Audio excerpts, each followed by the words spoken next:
உயிரோடு இருக்கும் அப்படின்னு சொல்லிட்டு அவங்க நினைச்சுக்கலாம். இந்த வசனத்தை தான் நம்ம வந்து லூக்கா 2:38 பார்க்குறோம். உன் ஆத்துமாவே உன் பட்டயம் உறுதி போகும் என்றார் அப்படின்னு சிமியோன் சொல்றாரு. இந்த சிலுவைக்கு முன்பாக மரியாள் நிற்கிற போது அவங்க இருதயம் வந்து என்னாச்சுன்னா ரொம்ப ஏங்கிட்டு இருந்துச்சு.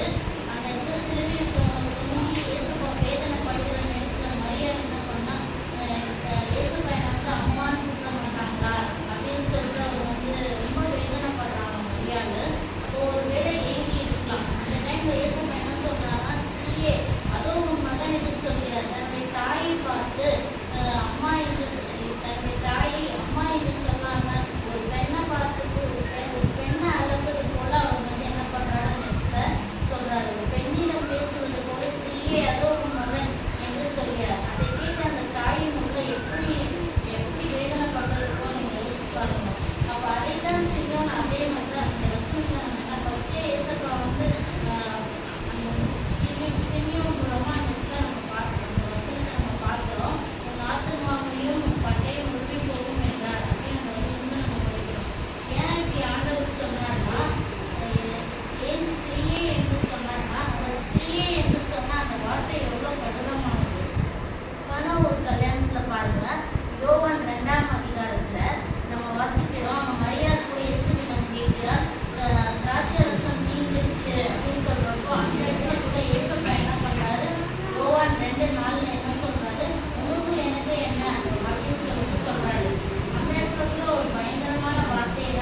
டிவிக்குள்ளேயோ ஃபோனுக்குள்ளேயோ எதுக்குள்ளேயும் நம்ம கிட்ட வந்து ஐக்கியம் இருக்கக்கூடாது.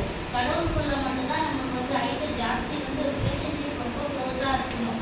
இதில் நம்ம அதை வந்து நம்ம கற்றுக்கிறோம். சீஷனிடம் அப்புறம் வந்து யோவானை வந்து அவங்க அம்மா கிட்ட ஒப்புவிக்கிறாங்க. நெக்ஸ்ட்டு இதில் நம்ம யோவானியத்தில் கூட நம்ம என்ன பார்க்குறோம்னா அப்போஸ்தலர் 1:14 கூட நம்ம என்ன பார்க்குறோம்னா மரியாள் வந்து மேல் வீட்டில் போய் ப்ரேயர் பண்ணுறேன்னா அந்த இடத்துல பரிசுத்தாவி பண்ணி அபிஷேகம் வார்த்தையினால பேசுகிறாங்க.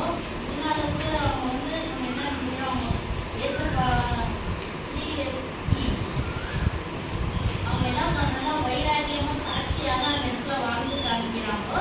அதே மாதிரி தான் நம்மளும் ரட்சிப்புக்குள்ளே வளரணும், ஐக்கியமாக இருக்கணும், ஆவிக்குரிய வாழ்க்கையில் வளரணும். அதுக்கப்புறமா வந்து நம்ம பெற்றோர்களுக்கு வந்து அவங்கள வந்து ஒரு பரலோக வழியில் நடத்துறதுக்கு நம்ம என்ன பண்ணணும், அவங்களுக்கு நம்ம சொல்லிக் கொடுக்கணும், இப்படி இருக்கணும் அப்படின்னு சொல்லிட்டு சொல்லித்தரணும். அவங்க ரட்சிப்பின் பாதையில் வந்து நம்ம வழி நடத்தணும். அவங்க அதை வந்து நம்ம மறக்கவே கூடாது. பெற்றோர் வந்து எப்படியோ இருக்கிறாங்க அப்படி அப்படின்னு வந்து அசால்ட்டாக இருக்கக்கூடாது. அவங்க இந்த மாதிரி நல்லா ரெஸ்பெக்ட் கொடுக்கணும், இதெல்லாம் கனம் பண்ணணும். அதுக்கப்புறம் வந்து நெக்ஸ்ட்டு என்னன்னா நம்ம என்ன சொல்கிற ரட்சிக்கப்பட வேண்டும் ஒரு ரட்சகர் அவரே என்பதை இது மூலமாக நம்ம என்ன கற்றுக்கிறோன்னா அவர் வந்து ஒரு ரட்சகர் என்று சொல்லிட்டு வெளிப்படுத்துகிறாரு. அவர் ஒரு ஆவிக்குரிய வாழ்க்கை ஐக்கியத்தில் நம்ம வளர வேண்டும் என்று சொல்லிட்டு நினைக்கிறாரு. அப்புறமா இந்த வசனத்தை 1 யோவான் 1:3 வந்து இதை நம்ம பார்க்குறோம்.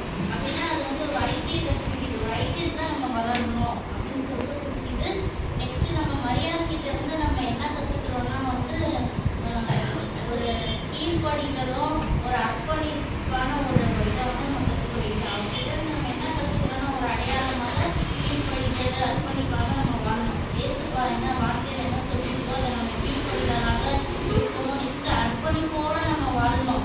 ஏனோ நம்ம இல்லாமல் ஒரு அர்ப்பணிப்பாக வாழணும். நெக்ஸ்ட்டு வந்து யோவான் வந்து எப்படி ஒரு அன்பாக இருந்தது போல நம்ம கூட எல்லாருக்கிட்டையும் அன்பாக இருக்கணும், கடவுள் மேலேயே அன்பாக இருக்கணும். நெக்ஸ்ட்டு வந்து யோவான் வந்து சிலுவையில் அடையிற டைமில் கூட லாஸ்ட்டு மூமெண்ட்டில் கூட யார் இருந்ததுன்னா யோவான் தான். அதனால தான் ஏசப்பா என்ன பண்ணாரு, யோவானுக்கு வந்து அந்த பொறுப்பை கொடுத்தாரு. இந்த மாதிரி அதுவும் தாய் அதுவும் தாய்ன்னு சொல்லிட்டு அப்புறமா தாய்க்கு வந்து அதுவும் மகன் என்று சொல்றாரு. லாஸ்ட் அந்த தருணத்தில் கூட ஏசப்பா என்ன பண்ணுறாரு, அந்த ஒரு பொறுப்புன்ற இதை வந்து அவர் இந்த 3வது வார்த்தையில் நம்ம என்ன பார்க்குறோம்னா ஒரு பொறுப்புன்றதை வந்து நம்ம பார்க்குறோம். கர்த்தருக்காக வாழ்வோம். கர்த்தர் நம்மை ஆசீர்வதிப்பார்.